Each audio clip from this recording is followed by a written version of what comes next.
Hello everybody, welcome back to Yoruba TV. If you're new here, you're welcome. Kindly click that subscribe button on your screen, like, comment, and share this program. Kí ni ẹ̀ ń pariwo? Kí ni ẹ̀ ń pariwo? So like, comment, and share this program. Ẹ̀yin èèyàn mi, ẹ jẹ́ àkọ́kọ́ forí wọlé náà. Orin tí mo kọ lánàá yẹn náà ni kì í ṣe special number, ṣé gbọ́? Dangote disappoint me, in a disappointment o. Megida disappoint me, in a adẹ̀ ti fi lé pọtí, a ti fọ̀nà roka, a ti rò ó pé èmi tẹ̀ ti rò ó pé nothing is impossible. Bẹ́ẹ̀ ṣe sọ ọ̀rọ̀ yín mo tẹ̀lé o. Ẹ̀yin lọ fọ́mọbìnrin yẹn ní false hope. Torí mo rí yín nínú comment section ten drag mi pé kí n má sọ pé never say never.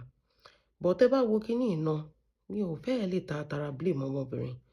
Nígbà tí kábíyèsí ti ń fẹ́ kárí ilé, ṣé mọ̀, àǹtí uncompleted olórí.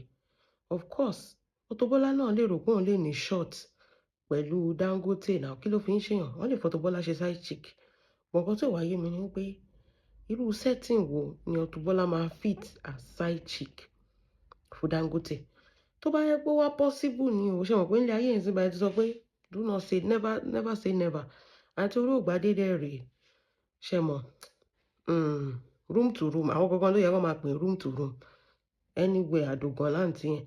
So but Auto Bola, òun náà lè rò pé bí òun náà ní short pé tí kábíyèsí ṣe máa fi àǹtí orí ògbádé ṣe side chick. Obviously, Dangote náà lè fòun ṣe side chick. Ó wá jẹ́ kémi náà rò pé èmi gan lè jẹ́ side chick Tinubu. Kí ló fi ń ṣèyàn? Àbí kí ṣe side chick Trump dá. Ṣé ti understand this thing? So ẹ̀yin lẹni ká má ṣe never say never torí ẹ̀yin lẹ bá yí ọmọbìnrin yẹn jẹ́. Tẹ́ fún ní false hope pé possible. Tẹ́ ẹ dẹ̀ mọ́nà ọkàn yín pé kò possible. Ẹ má máa jẹ́ ẹ máa forí wa ká máa fi orí pípé sí nǹkan. Ẹ má máa jẹ́ a máa tanra wa jẹ. Ọmọ mi lọ sọ̀rọ̀ dádì wa Bishop Oyedepo. Mo rí fídíò tó ti ń speak in tongues fáwọn bandits.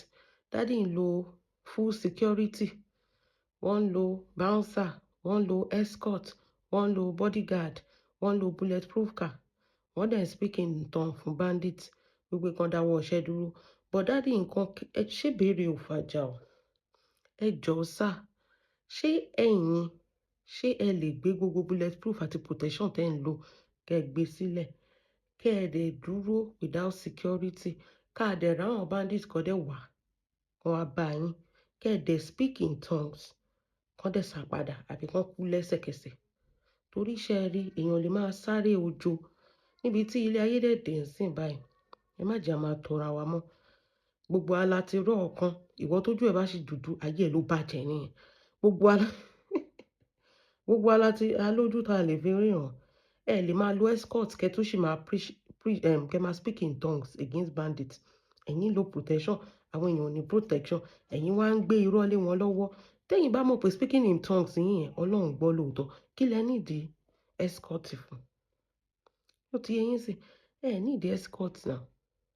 Tó bá yẹ pé protection yín yẹn ń ṣiṣẹ́ lóòótọ́, you don't need escort. Àlàyé ọ̀rọ̀ ni o.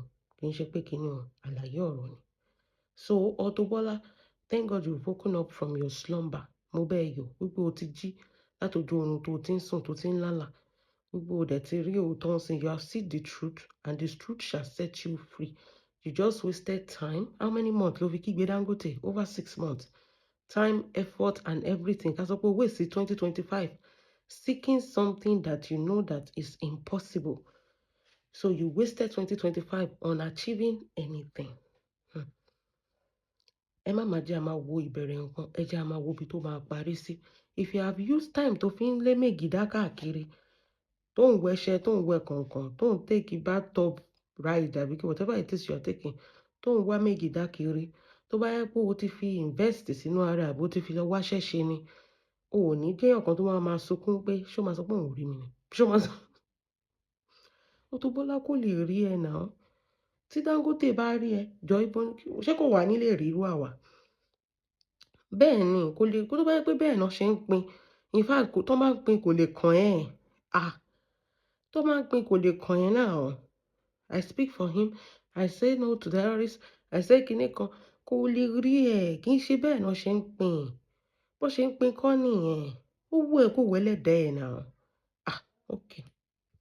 Eléyìí ló tún mú mi rí ẹ̀yin kan lórí social media. Tẹ́ ń bú Zimama. Tẹ́ ń bú Adébímpé. Ẹ jọ̀ọ́ ẹ má bú wọn mọ́ o. Ẹ jọ̀ọ́. Ayé ti sọ àwọn méjèèjì di nǹkan tó fẹ́ dà. So ẹ jọ̀ọ́ ẹ má bú wọn mọ́. Nǹkan tèmi dẹ̀ wá rí ẹ̀yin ò rí o. Èmi rí i pé Zimama nìkan náà ń káṣọ fún. Wọn ò káṣọ f'Adébímpé. Justice for aṣọ olùkọ́. Zimama b'Adébímpé dẹ̀ rí ó ti wà ń bẹ́ẹ̀ kó tó di pé Z wà ń bẹ́ẹ̀. So Z nìkan náà ń káṣọ àlòkù fún. Wọn ò kó aṣọ fún ẹ̀yin èèyàn ẹ̀ nọ́tìsì. Bathrobe àtàṣọ ọmọ Adébímpé ló ṣì ń wọ̀ káàkiri. Òun ò rí léèsì kò rí àǹkárá gbà kò dẹ̀ dá. Justice for Adébímpé torí she has been there before Zimama come there.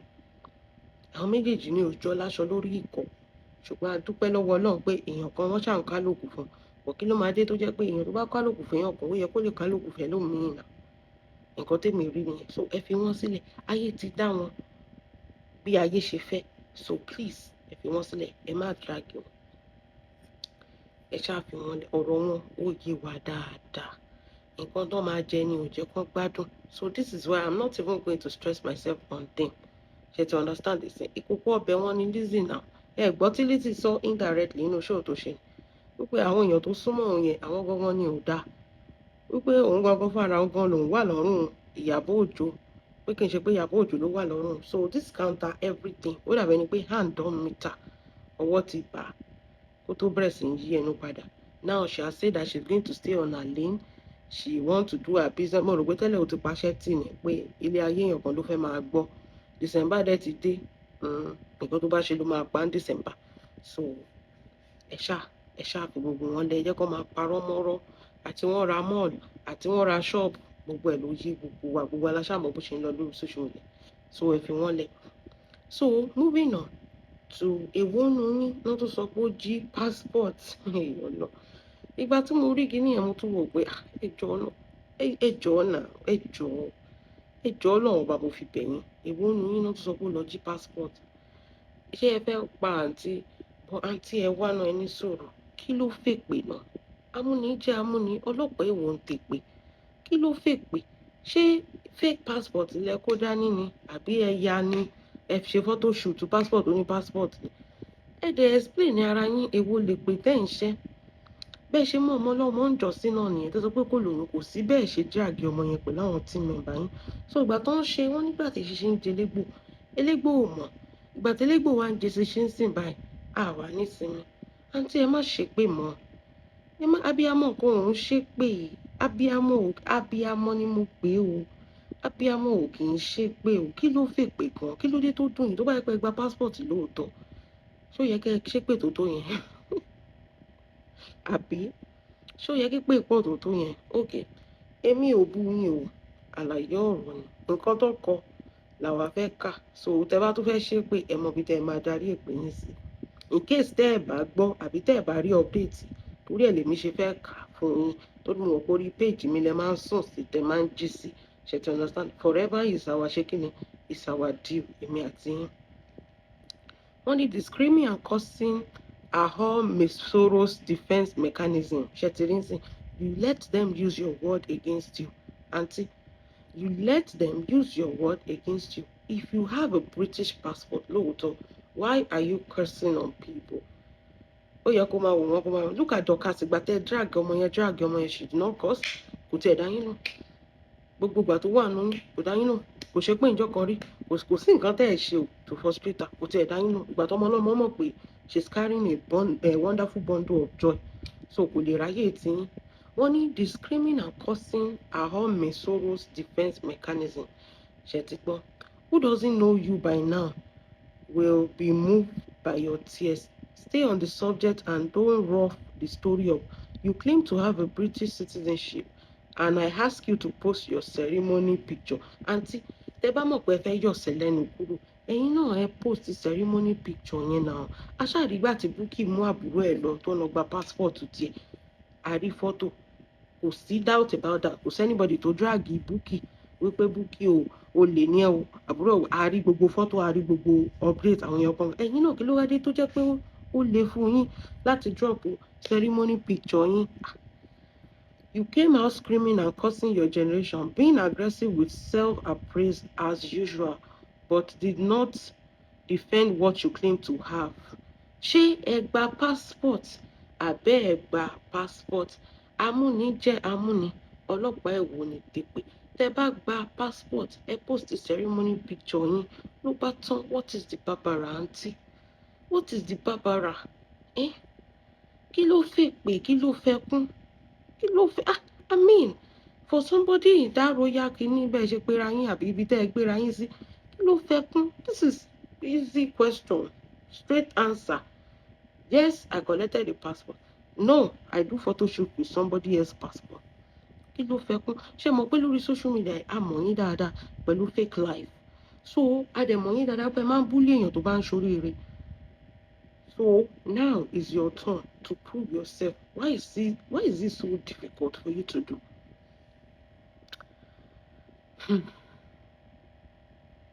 Listen, Miss Oro, gone are the days when your screaming and cursing will abuse work as your defense mechanism. Post your ceremony picture with your full name.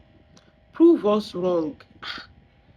Ṣẹ́gbọ́, èmi kọ́ ni mo ní èmi bá yín ṣe mọ̀ pé ẹ lè má rí níbi tó ti ń jọ èmi bá yín gbé níbi tó ti ń drag yín wípé kí wá update yín pé in case tẹ́ ẹ bá rí update yìí o ẹ jẹ́ kí n kà á fún yín àbí tẹ́ ẹ bá lè kà ẹ jẹ́ kí n kà á fún yín sódà ẹ lè rí dáadáa ẹ lè gbọ́ nǹkan tó ń sọ bóyá ọ̀rọ̀ yín kò jẹra ni o bóyá ẹ rò pé wọ́n sọ̀rọ̀ oko ṣe mọ̀ pé ọ̀rọ̀ yẹn nìkan ló máa ń yé yín tó bá yẹ pọ̀rọ̀ oko ni ń sìn báyẹn máa defend ẹ with your full chest bóyá ọ̀rọ̀ yín èmi ò doubt pé ẹ gba passport o torí èmi wò pé àṣẹ wa ń kóyún àǹtí mi kéré ni kí lẹ fàǹtí mi pè náà àwọn tó ti dóko lọ́balọ́ba tó ti dóko níjòyè níjòyè ṣe ti understand ẹ̀sìn ṣé kí ni passport ní gbogbo adúrú nǹkan tó náà bá lè ṣe èmi ò ẹ̀rí èmi ẹlẹ́yà tí èmi ò doubt yín pé ẹ ní passport àwọn tó ń doubt yín prove them wrong nígbà pé máa ṣépè kẹ́ máa pariwo just prove them wrong it's simple ṣe bẹ́ẹ̀ ya fọ́tò gbogbo èèyàn tó lọ síbẹ̀ ló ń ya fọ́tò náà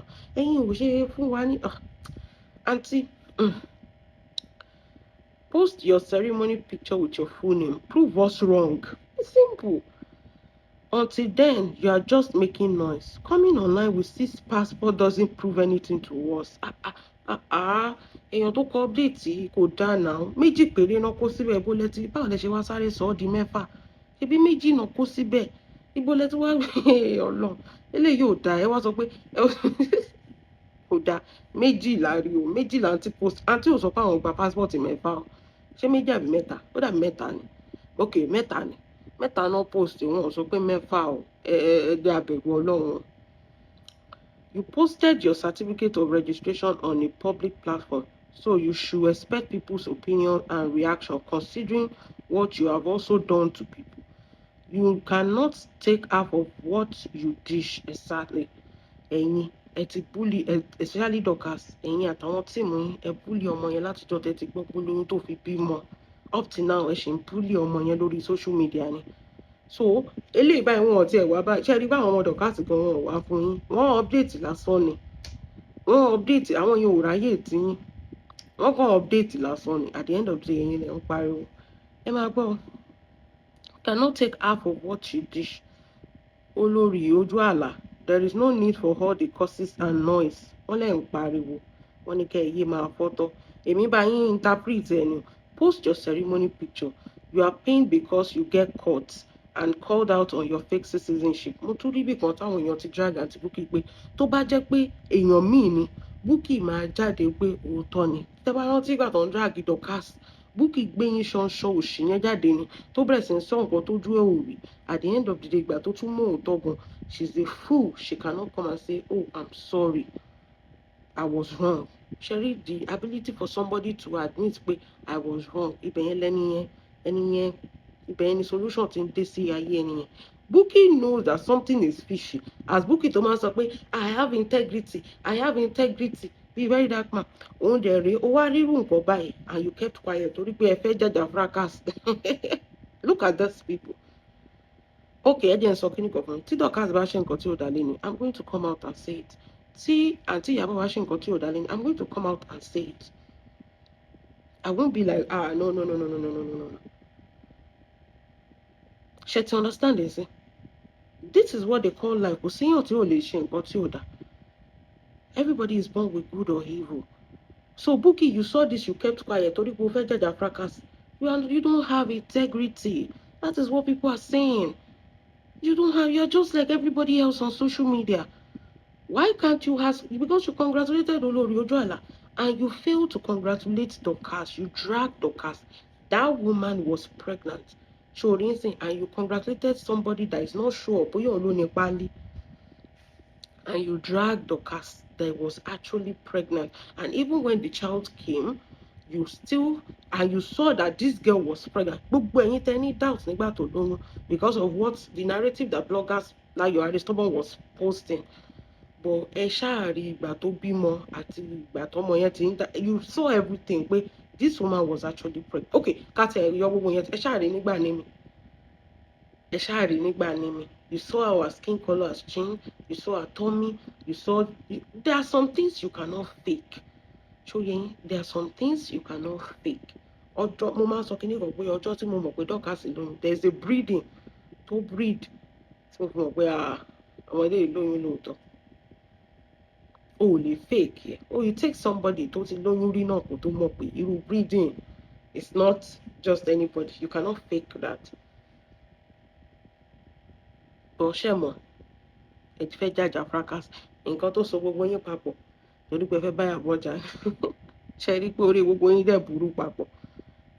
Gbogbo yín dẹ̀ tún lose touch with reality. Àwọn Mèsòrò wọ́n drag Priscilla. Ọmọ tó jẹ́ pé gbogbo ìran tí kò tó bá tẹsẹ̀ Priscilla àti gbogbo nǹkan tó mọ yẹn máa achieve òkè báyìí lẹ́tí máa wò. Àti Bukky ìyẹn náà sọ pé Ìyábọ̀ Òjó ló ní kó lọ cancel Burna Boy. Ṣé gbogbo yín ò ti máa lose touch pẹ̀lú reality nsìn? So if you look at all these things very well, ẹ máa mọ̀ pé these people are not wrong. You can dish but you cannot take. How now? Ìgbà tẹ́ tí ń drag Dorcas ṣe mọ̀ pé yín tẹ̀ máa ṣe nǹkan rere ni. Tó bá yẹ pé yín ò drag Dorcas, tó tẹ̀ yẹ pé okay ọmọ tẹ̀ ti dé kẹ́tẹ̀ gbàgbé ọ̀rọ̀ oyún. Kẹ́tẹ̀ sọ pé oyún yẹn I don't want to believe, it looks questionable, I don't believe Dorcas, she's not pregnant, people said they saw her, people said she's shaking it. Okay, but you have seen her son and you still fail to do the right thing. Just because ẹ fẹ́ bàjá. Ṣé ó tún lè di ọmọ gbé ní United Kingdom ni? Á dẹ̀ tún máa post ọmọ yẹn online. Come on now. Mo rò pé a ní ọpọlọ, a ti sọ pé a máa yára wa 2025 la máa ti parí. A dẹ̀ tí ì ní ọpọlọ ní ìgbẹ̀yìn. Ṣé ọdún wo lẹ wá tó fẹ́ ní ọpọlọ? Ó máa jí ọmọ gbé ní ìlú UK. Á dẹ̀ tún lórí àyà máa post ọmọ yẹn online. Ẹ dẹ̀ sọ pé ẹ kàwé ẹ lọ́pọlọ. Okay. Only Olori Ojoala, there is no need for all the curses and noise. Post your ceremony picture. You are paying because you got caught and call out on your fake citizenship. Olówó kì í pariwo bí wèrè. Empty barrel make the loudest noise. Ọ̀rọ̀ yẹn pọ̀. If truly you have been granted a British citizen in the UK, kí ló fa ariwo when you are asked to prove it? Exactly. Aláriwo of UK, Mèsòrò ajé citizenship. Ibẹ̀ yẹn ló fọ́ ní sí. Kò dá bẹ́ẹ̀ yàn. Báwo lẹ ṣe máa sọ pé ó jí citizenship? Ají passport. Mèsòrò ajé passport. Kò dá. Nǹkan tí ò dá kú lórúkọ méjì kò dá. Ṣé ẹ rò pé àǹtí mi lè jí passport ṣá? Àwọn tààfin àbí kí lẹ máa ń pè é? Ṣé àwọn tààfin ò lè jí passport o? Mi ò rò bẹ́ẹ̀ o. But àǹtí, ẹ̀yin náà do the right thing. Ẹ̀yin náà, ṣé ẹ̀sìn ò kì í sun yín ṣe ni? Èwo láriwo, kí ló fariwo? Nǹkan tó jẹ́ pé gbogbo ayé ti gbà kò sí wàhálà. àbúrò Bukky gan gbà kò sí wàhálà ó dorí tiyín ó dariwo Ọlọ́run ẹlẹ́dàá yín ò dá rárá ó dorí tiyín ó dariwo mo yọ àbúrò Bukky ó ṣe passport kò sáriwo gbogbo èèyàn ti ń ṣe passport láti join lórí social media kò sí ariwo kò sí questionable ẹ̀yin ṣe tiyín lẹ́yìn 255,000 years pẹ̀lú iṣẹ́ àṣekára iṣẹ́ oko àṣekára ẹ̀ṣẹ̀ gbá tí yín ó ṣẹ̀ wá dariwo wọ́n tún ṣì ń dá òtí nígbẹ̀yìn 2025 ẹ wá ké pè bẹ̀rù àǹtí ẹ fi pè lẹ̀ ṣé lóòótọ́ ẹ̀yin lẹ́ni passport ẹ post ceremony picture yín ó bá tán alas everybody go home ẹ post ceremony picture yín àbí ṣé ọ̀rọ̀ okay èmi ò mọ sọ kíní kan mo ní mi fẹ́ drag yín why because èmi feel pé àǹtí mi ò lè jí passport àǹtí mi ti kọjá èèyàn tó lè jí passport mà àwọn tó ń bá rò ní àǹtí mi ò lè ẹ má sọ bẹ́ẹ̀ mọ́ àǹtí mi ò lè jí passport never ṣe gbọ́ so please àbọ̀ àǹtí mi èmi náà do the needful ẹ̀yin náà ẹ post the picture yẹn so that ayé máa mú tó lóòótọ́ torí this narrative will keep going as long as you fail to debunk it so mi ò rò pé ó yẹ kí yẹn di wàhálà fún yín tẹ́ bá gba passport gbogbo èèyàn ló ń ya fọ́tò ẹ ya fọ́tò tiyín tẹ́ ẹ bá rántí lọ ẹ padà lọ ẹ lọ ya fọ́tò yín kẹ́ gba ceremonial picture yín kẹ́ post ẹ sódà gbogbo ariwo yìí ó máa tán lórí social media ẹ wá dúró nǹkan tẹ́ni yẹn kọ ẹ wá dúró nǹkan tẹ́ni yẹn kọ àti ẹ̀fẹ́ analyze ẹ̀ torí ṣe mọ̀ December ẹ̀ new me ní báyìí new ẹlẹ́yà tẹ́mù new December new ẹlẹ́yà tẹ́mù kó má dàbẹ̀ ni pé àtúbà yín ṣe understand àtúkátà sí yín ló bò wọ next year torí ẹ̀ mo ṣe èmi ò wá analyze àǹtí mi tí analyze ilé ayé yín o èmi kan ṣe gba yín fọwọ́ pa á lórí ni pé ẹ ṣàjẹ́ pàṣẹ let my people go but you call for this o àìmọye ọdún tẹ́ fi búlì dọ̀kásì ọmọ yẹn ò sunkún rí kò ṣe pé rí o lórí social media kó wá ké pèsè ẹnu kó wá máa ṣe pé kó wá máa fi kanra sọ̀rọ̀ ẹ kanra jù àǹtí kí ló dé abájọ náà fi fẹ́ yín láàfin tútù lórí nílé oníwẹ̀rí ẹ kanra tí nǹkan ò bá ti go your way báyìí bẹ́ẹ̀ mọ̀ pé èèyàn mélòó gan ló celebrate àwọn èèyàn gan ò tún celebrate yín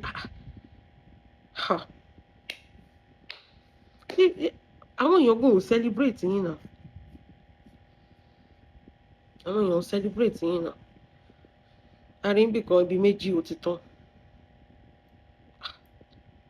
wẹ́nà ẹ jẹ́ àṣà congratulate yín bẹ́ẹ̀ congratulations o àbí kí lẹ́ni kí n sọ mo ṣáà ti ṣe wọ̀n tí mo lè ṣe ẹ jọ̀ọ́ ẹ má pa àǹtí mi ló lé o wọn kì í jalè láàfin o